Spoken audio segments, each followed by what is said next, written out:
મિત્રો કેમ છો તમે? મજામાં? આપણા નસીબવાળા બ્લોગમાં આજે તમને દેખાડું છું ઘઉં કાપવાનું મશીન. હા મિત્રો, આજે વાત કરવાનો છે આ કિસાન વિશે. આને ઘઉં બહુ આછા છે કેમ કે વધારે પાકતું નહીં હોય ને આ ભાઈ છે આજે કટર મંગાવ્યું છે. આવી દવા ખાતર પાણી કઈ જાય બધું ને એને મહેનત તો કરી તમે કહેવાય. દવા ખાતર પાણી લખ્યું, પાણી વાળ્યું હે, પણ હરેક માણસને છે ને હરેક માણસ ગમે ત્યાં મજૂરી કરી લે છે, ઉત્સક રોજ ઉપર બી કરી લે છે. પણ આ એક કિસાન છે, રાત દિવસ મહેનત કરે છે ને છેલ્લે એનું રિઝલ્ટ આવે છે. જ્યારે એ પાક વેચવાઈ જાય, ગમે તે પાક હોય ત્યારે ભાવ ઓછો થઈ જાય, જ્યારે ના હોય ત્યારે વધારે થઈ જાય. તો આવું કેમ થાય છે? કિસાન જોડે જ થાય છે ને ભાવમાં તો બહુ ઓછું જ હોય છે. હરેક માણસ રોટલી ખાવા તૈયાર છે પણ પકાવવા કોઈ રાજી નથી.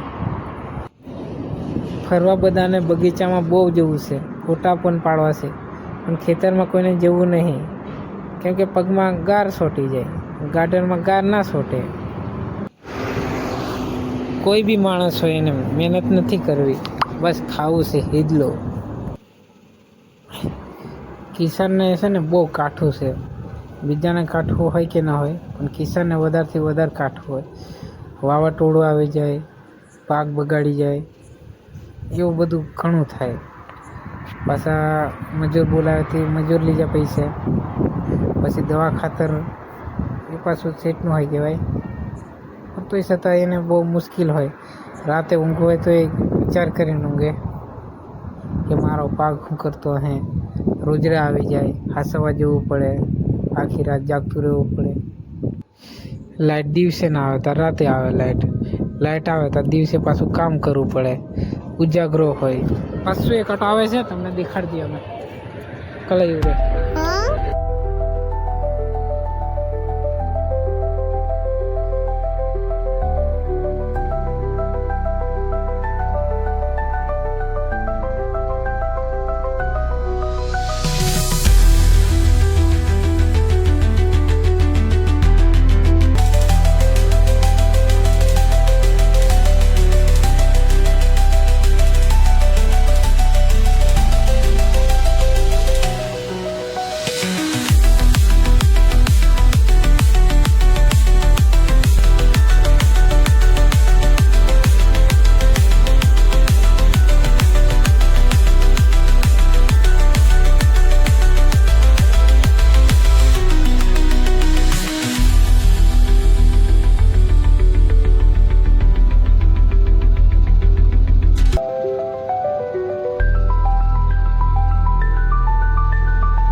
આપણે આવી જશું કાઠિયાવાડ. જો કાઠિયાવાડ આવી ગયેલા છે આપણે. આજે તો આવ્યા, આપણે બ્લોગ નહીં બનાવ્યો. આ બાજુ ઘઉં કાપે છે એનો બનાવ્યો છે.